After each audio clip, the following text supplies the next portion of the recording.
Imagine it is 1972. You are a teenager in suburban America. You're driving around on a Saturday night, the windows down, the AM radio crackling with the tight 3-minute pop hits of the day. You hear the Osmonds, you hear Gilbert O'Sullivan, you hear the tail end of Motown. It's catchy, it's disposable, it's the sound of commerce. But then, you turn the dial. You move away from the cluttered AM band and drift over to FM. The signal is clearer, stereo. And suddenly, the speakers aren't playing a jingle. They are breathing. You hear a gentle, finger-picked acoustic guitar. It sounds ancient, like something filtering through the mist of a British woodland. Then, a mournful quartet of recorders, medieval flutes, joins in. A voice, high and clear, starts singing a strange, cryptic riddle about a lady who's sure all that glitters is gold. You listen, and you keep listening. The song doesn't end in 3 minutes. It grows. It evolves. The acoustic guitars give way to electric 12 strings. Drums enter, not with a bang, but with a steady, marching pulse. The tempo accelerates. The tension builds until it explodes into one of the most searing guitar solos ever recorded, followed by a heavy metal climax that shakes the dashboard. And finally, 8 minutes after it began, it dissolves back into silence, leaving you stunned. You need to own this song. You need to play it in your bedroom until the grooves turn white. So the next day, you go to the record store.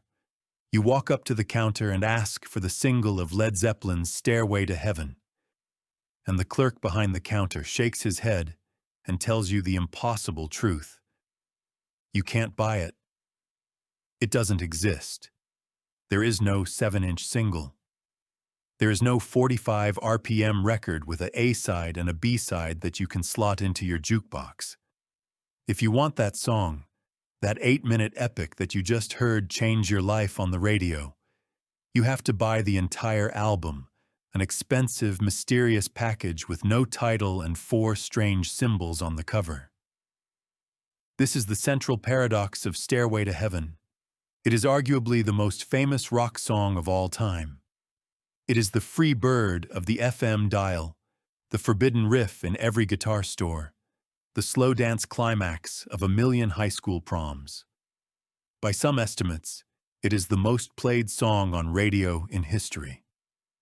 Yet, in America, the biggest music market in the world, it was never released as a commercial single. It never appeared on the Billboard Hot 100 singles chart. In an industry driven by the ruthless, rapid-fire economics of the hit single, Stairway to Heaven was an act of commercial defiance. It was an 8-minute acoustic-to-electric suite that broke every rule of radio programming. Atlantic Records, desperate for a hit, begged the band to chop it up, to edit it down, to release it so the kids could buy it. Led Zeppelin refused. They drew a line in the sand. Their music was not a disposable commodity. It was art, meant to be consumed, whole, on their terms. This decision should have killed the song. Instead, it made it immortal. By making the song Forbidden Fruit available only over the airwaves or as part of a larger artistic statement, they transformed it from a mere piece of music into a cultural event. It became a shared experience, a ritual broadcast nightly across the FM band. This is not just the story of how Jimmy Page and Robert Plant wrote a very long song. This is the story of a seismic shift in the music industry. It's the story of the death of the 1960s pop single and the birth of the 1970s album era. It's a tale that takes us from a haunted, dilapidated poorhouse in the English countryside, where the song was conjured in a blaze of mystical inspiration, to the boardrooms of New York record executives terrified of an 8-minute track. It is a story of myth-making, of rumors of backward masking and pacts with the devil, and how a song became bigger than the band that created it. This is the anatomy of a phenomenon. This is the story of the song that conquered the world without ever being for sale. To understand why Stairway to Heaven sounds the way it does, ancient, mystical, and slightly foreboding, you have to understand where it was born. It wasn't crafted in a soundproofed, air-conditioned box in Los Angeles or New York, surrounded by executives and gold records. It was conjured in a cold, damp, dilapidated poorhouse in the English countryside. By 1970, Led Zeppelin had conquered the world. Their first two albums were heavy blues rock juggernauts that had redefined volume and aggression. They were the biggest band on the planet, traveling in private jets, decimating hotel rooms, and living the debauched rock star life to its fullest. But musically, the band's founder and architect, Jimmy Page, was restless. He didn't want to be boxed in as just a heavy metal band, a term he despised. He wanted texture. He wanted light and shade. He wanted to merge the acoustic folk traditions of the British Isles with the crushing power of electric blues. To find this sound, the band retreated. They left London and moved into Headley Grange, a menacing three-story stone structure in Hampshire. Built in 1795, it had originally been a workhouse for the poor, the insane, and the orphaned. It was a place with a history of misery, cold stone floors, and drafty corridors. It was not a studio. It was a haunted house. They parked the Rolling Stones mobile recording studio, a truck packed with mixing gear, out in the driveway, snake cables running through the windows. Inside, the band lived communally.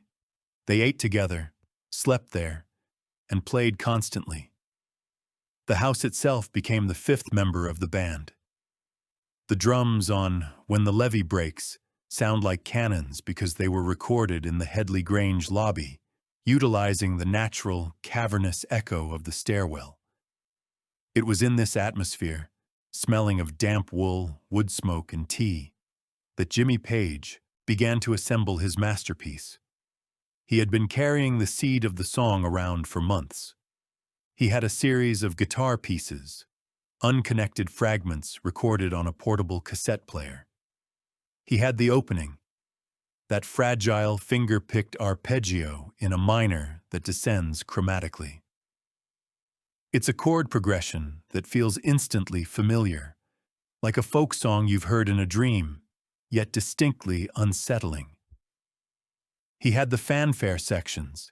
He had the chord progression for a solo. Page's ambition was structural. He didn't want a verse-chorus-verse pop song. He wanted a suite. He wanted a piece of music that accelerated, starting at a standstill and ending at a sprint. He described it as an orgasm, a slow build of tension leading to a massive, explosive release. One evening, the band was gathered in the main living room of Headley Grange. A fire was roaring in the hearth to combat the English chill. Jimmy Page sat on a stool, working through the acoustic opening. John Paul Jones, the band's quiet musical genius, was there. Jones was the arranger, the multi-instrumentalist who added the textures that separated Zeppelin from their peers. He picked up a set of wooden recorders, bass, tenor, alto, and soprano. These were instruments associated with medieval music and school classrooms, not rock bands. But when Jones layered them over Page's guitar, the sound was transformed. It became pastoral, timeless, and eerie. It sounded like the English woods at twilight. Sitting by the fire, holding a notepad and a pencil, was the singer, 22-year-old Robert Plant. This is where the myth truly begins. According to the band's lore, Plant was in a foul mood that day. But as Page played the opening chords, the atmosphere in the room shifted. Plant has described the moment as a sudden possession. He said his hand started writing the words almost automatically. I was holding a pencil and paper, and for some reason I was in a very bad mood. Then all of a sudden my hand was writing out the words, "There's a lady who's sure all that glitters is gold, and she's buying a stairway to heaven." I just sat there and looked at them and almost jumped out of my seat. The lyrics that poured out of him were cryptic, high fantasy riddles. They spoke of a piper, rings of smoke through the trees, and a May Queen. They drew from his obsession with Celtic mythology, the writings of J.R.R. Tolkien, and the mystical history of Britain. They were not the baby lyrics of American blues. They were the words of a bard. The song's construction was a painstaking process of assembly. It wasn't a jam, it was a composition. Page acted as the conductor. He had to guide the band through the tempo changes. The drumming on Stairway is a masterclass in restraint. John Bonham was the loudest, heaviest drummer in the world. But for the first 4 minutes of the song, he doesn't play a single note. He sits and waits. This absence creates a palpable tension. The listener is waiting for the power to kick in. When he finally enters at the 4:18 mark, it's not with a crash, but with a steady, rolling tom-tom fill that locks the song into a mid-tempo groove. It signifies the transition from the acoustic folk world to the electric rock world. As the song builds, the instrumentation shifts.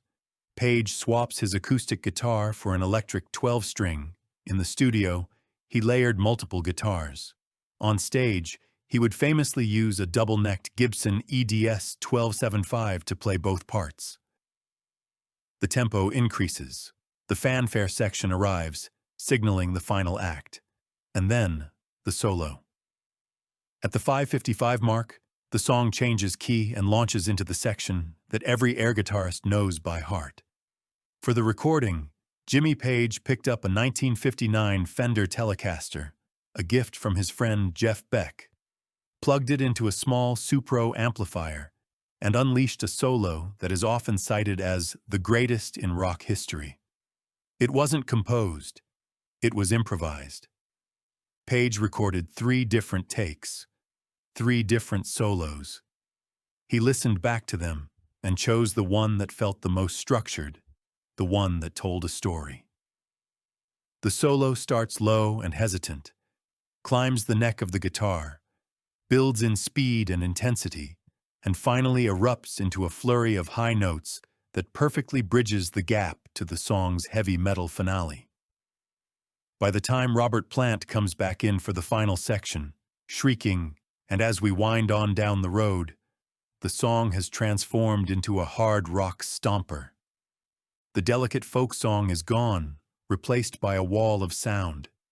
And then, just as quickly as the storm arrived, it breaks. The instruments drop out. We are left with just Robert Plant's voice, unaccompanied, singing the final, lonely line. And she's buying a stairway to heaven. When they finished recording it, they knew. They knew they had something different. It wasn't a catchy single like Whole Lotta Love. It was a monolith. It was 8 minutes and 2 seconds long. It was too long for radio. It was too weird for Top 40. It had flutes on it. They played it for an executive at Atlantic Records. The reaction was predictable.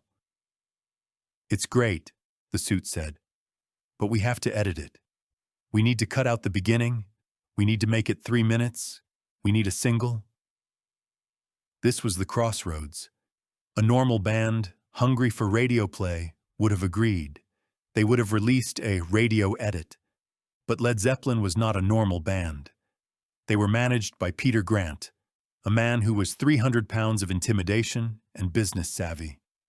Grant and Page had a philosophy. The band was the brand. The album was the product.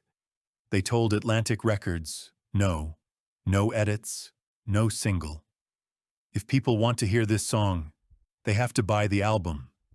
It was a gamble of colossal proportions. They were betting that the song was good enough, powerful enough, that fans would pay full price for an LP just to own it. They were betting that the listeners had the attention span for an 8-minute journey. They were right. On November 8, 1971, the album arrived in record stores. But it didn't look like a hit record.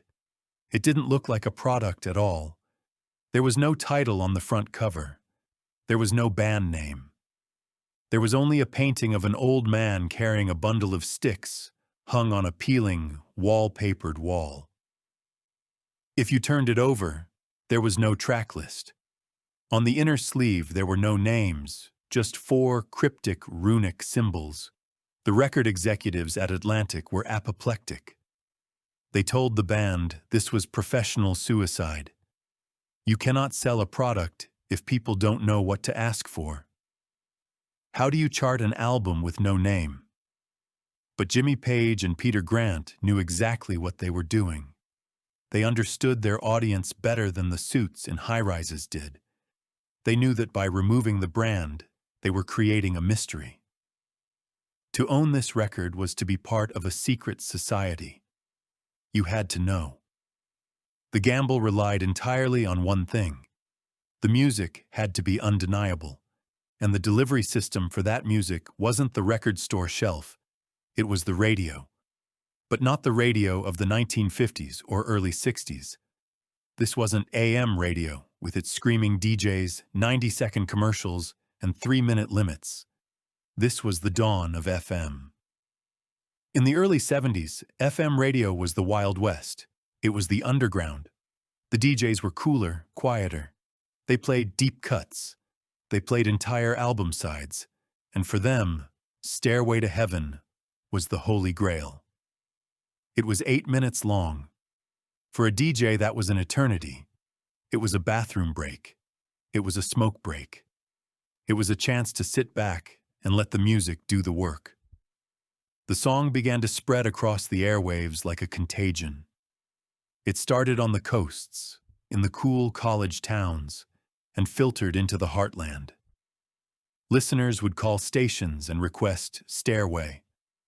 They would wait through hours of commercials just to hear those opening notes.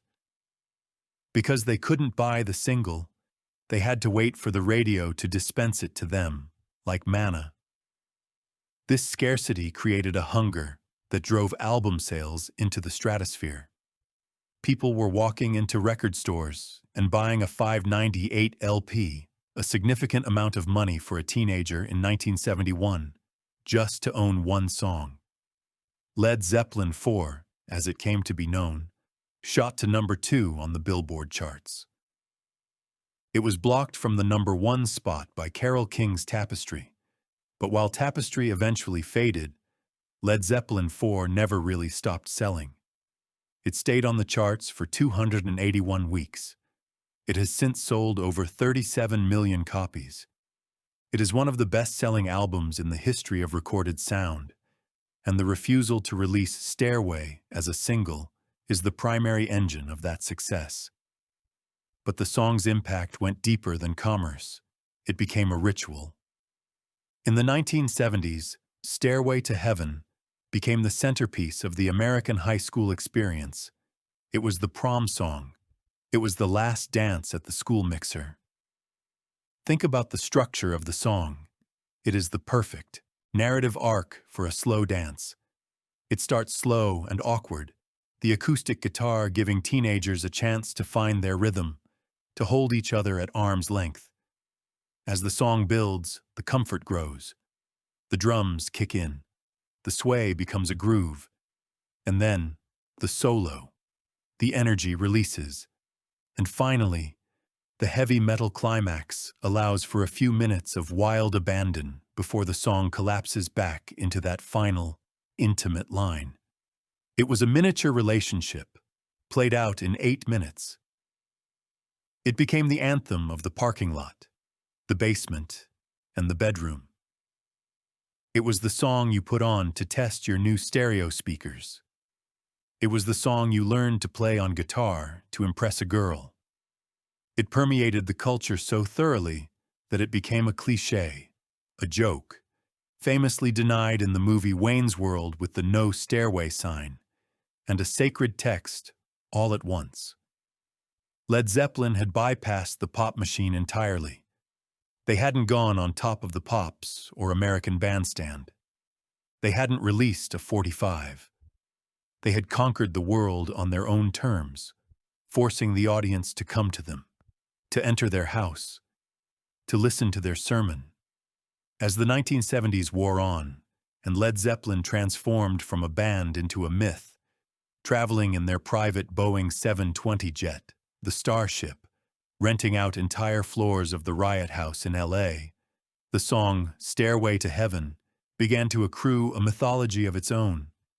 It became too big, too powerful, and too strange to be just a song. The lyrics, with their bustle in your hedgerow and pipers and May Queens, were ripe for interpretation. Fans pored over them like religious texts. Was it about drugs? Was it about the consumer culture? She's buying a stairway. Was it a Christian allegory? Or was it something darker? Jimmy Page's well-known fascination with the occult fueled the fire. Page was a collector of Aleister Crowley memorabilia. He had bought Crowley's former home, Boleskine House, on the shores of Loch Ness. He owned an occult bookstore in London called the Equinox. He famously inscribed, "Do what thou wilt," Crowley's law, into the run-out groove of the vinyl on Led Zeppelin III. In the suspicious, satanic panic atmosphere of the late 1970s and early 80s, this interest was weaponized against the band. In 1982, a televangelist named Paul Crouch on the Trinity Broadcasting Network made a startling claim. He argued that rock music was a vehicle for satanic indoctrination through a technique called backward masking, hidden messages that could only be heard when a record was played in reverse. And the prime exhibit, the smoking gun, was Stairway to Heaven. Crouch played a segment of the song, the bustle in your hedgerow section, backwards on live television. To the terrified, suggestion-primed audience, the garbled noise sounded vaguely like words. Crouch provided subtitles on the screen to help them hear it. "Here's to my sweet Satan," the subtitles read. "The one whose little path would make me sad, whose power is Satan. He will give those with him 6666. It was utter nonsense. It was a classic case of pareidolia, the psychological phenomenon of seeing patterns or hearing words where none exist. If you listen without the subtitles, it sounds like gibberish. If you read the subtitles, your brain forces the sounds to fit the words. But the accusation stuck. It became an urban legend that every kid in the 80s knew. If you play Stairway backward, it summons the devil. Teenagers ruined thousands of turntable needles dragging the record backward, trying to hear the forbidden message. The band dismissed it with contempt. Robert Plant, the man who actually wrote the lyrics, was hurt. "To me it's very sad," he said, "because Stairway to Heaven was written with every best intention, and to turn it around and put these incredibly bad vibes into it, I just find it really sad." The irony was palpable. A song that Plant had written as a pastoral, romantic ode to nature and spiritual searching was now being branded as a demonic incantation. But in a strange way, the controversy only added to the song's power. It gave it an edge of danger. It wasn't just the pretty song your parents liked. It was cursed. It was forbidden knowledge. The rumors of Jimmy Page making a crossroads pact with the devil to ensure the band's success seemed to be confirmed by the sheer, supernatural scale of the song's popularity. How else could a song be this big?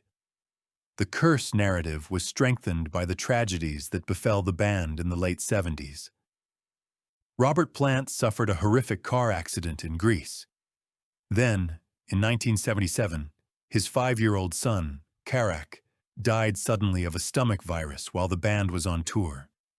And finally, in 1980, John Bonham, the engine of the band, died after a day of heavy drinking. Led Zeppelin disbanded immediately. They released a statement. "We wish it to be known that the loss of our dear friend and the deep sense of undivided harmony felt by ourselves and our manager have led us to decide that we could not continue as we were." The band was gone, but the song remained. It had survived the critics, the radio censors, and the satanic panic. It hung in the air, a monolith of rock history, casting a shadow that no other song could escape. It became the standard by which all other epics were measured. Bohemian Rhapsody, November Rain, Paranoid Android, they all exist in the universe that Stairway created. For decades, Stairway to Heaven stood as an untouchable monument. It was the Mona Lisa of rock, revered, analyzed, and seemingly permanent. But monuments cast long shadows, and in the 21st century, a ghost from the past returned to haunt the song, challenging its very foundation. The question wasn't about Satanism or backwards messages anymore. It was about something far more grounded in the messy reality of the music business: copyright. For years, there had been whispers among music historians and record collectors about a band called Spirit. Spirit was a psychedelic rock band from Los Angeles, led by a guitarist named Randy California. In 1968, Led Zeppelin, then a new band, had played their first American tour. On several dates, they were the opening act for Spirit. On Spirit's debut album, there was a short instrumental track called Taurus. It was written by Randy California, and if you listened to Taurus, really listened, you heard it. A finger-picked acoustic guitar, a descending chromatic line in a minor. It wasn't identical, but the resemblance to the opening fanfare of Stairway to Heaven was undeniable. Randy California had known this for years. In interviews before his death in 1997, he had been bitter. "I'd say it was a rip-off," he told a journalist. "And the guys made millions of bucks on it and never said, 'Thank you,' never said, 'Can we pay you some money?' It's a sore point with me." But he never sued. It wasn't until 2014, nearly 45 years after Stairway was written, that the estate of Randy California finally filed a massive copyright infringement lawsuit against Led Zeppelin. This wasn't a nuisance suit. This was a threat to the legacy of the biggest song in history. If Led Zeppelin lost, it would mean that the greatest rock song ever written was fundamentally a lie, built on stolen property. It would shatter the myth of Jimmy Page as the solitary genius in the English countryside. In 2016, the trial began in Los Angeles. It was a surreal spectacle. Jimmy Page and Robert Plant, now white-haired elders of rock, sat in a sterile federal courtroom wearing suits, looking like bankers rather than rock gods. The jury listened to musicologists dissect the two songs, breaking them down into charts and graphs. They debated chord progressions, arpeggios, and the public domain. Page took the stand. He was charming, evasive, and insistent. He claimed he had never heard Taurus until the lawsuit surfaced, despite owning the album it was on. He argued that the descending chromatic line, that chiming sound, was a musical building block, a common device used in music for centuries, from Bach to Mary Poppins, Chim Chim Chair E. He argued that you cannot copyright a scale. The courtroom drama was a clash between the romantic myth of creation and the cold, hard mechanics of composition. Was Stairway a divine inspiration received by the fire at Headley Grange? Or was it a clever reconfiguration of a riff heard on a stage in 1968? The verdict came down in June 2016. The jury found in favor of Led Zeppelin. They ruled that while the two songs shared a musical building block, the similarities did not rise to the level of copyright infringement. Stairway to Heaven was legally cleared. But the trial did something the critics never could. It humanized the song. It stripped away some of the sorcery. It showed that Stairway didn't just fall from the sky. It was constructed.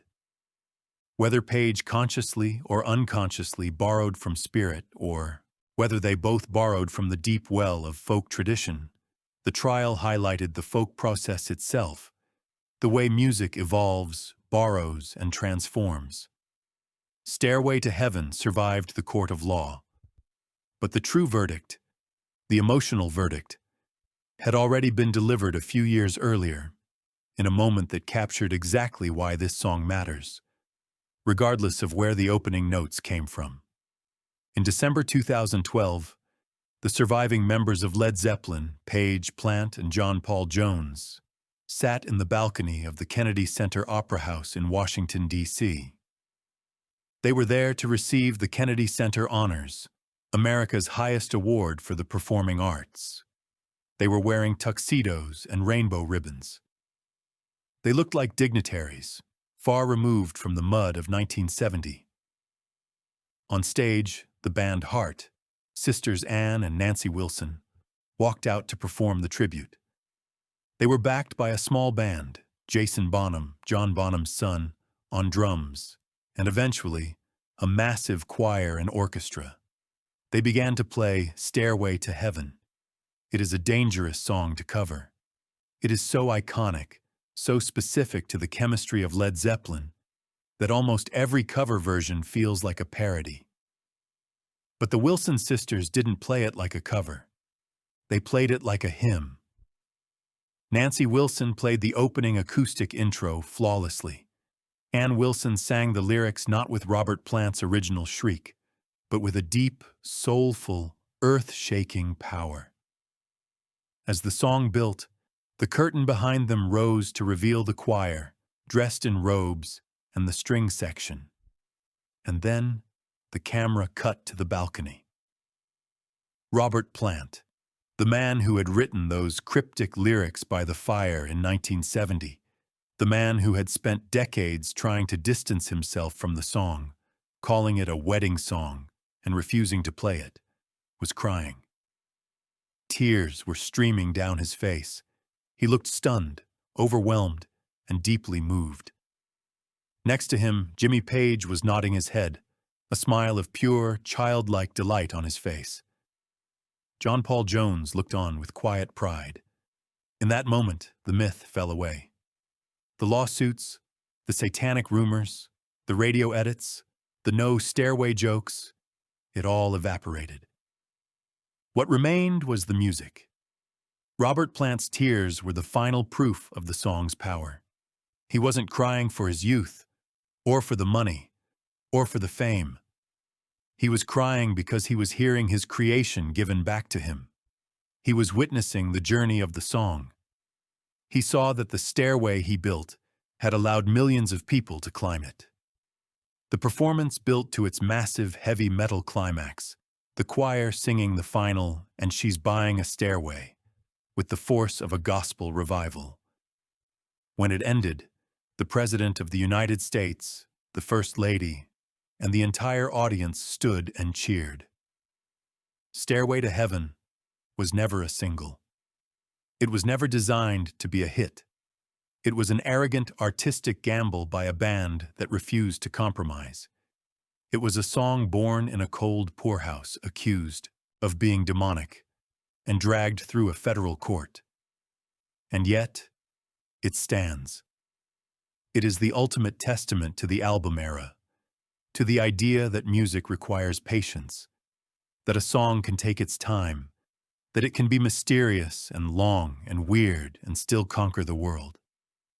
It reminds us that in an age of 3-minute attention spans and algorithmic playlists, there is a deep human hunger for the epic. We want the journey. We want the slow build.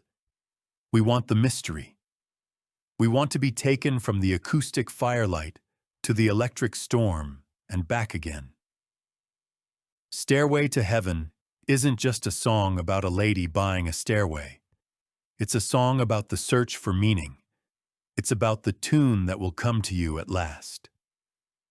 It's about the idea that there is something more than what we can see, something that glitters like gold. The song ends with a lonely voice in the silence. But the silence is never empty. It is filled with the echoes of 50 years of listeners, pressing play, closing their eyes, and taking the climb. The history of rock and roll is built on these pillars, these songs that defy logic and time. We are dedicated to uncovering the stories behind them, peeling back the layers of myth to find the human heartbeat underneath. If you want to join us on this journey through the secret history of music, hit that subscribe button. The song remains the same, but the story is always changing,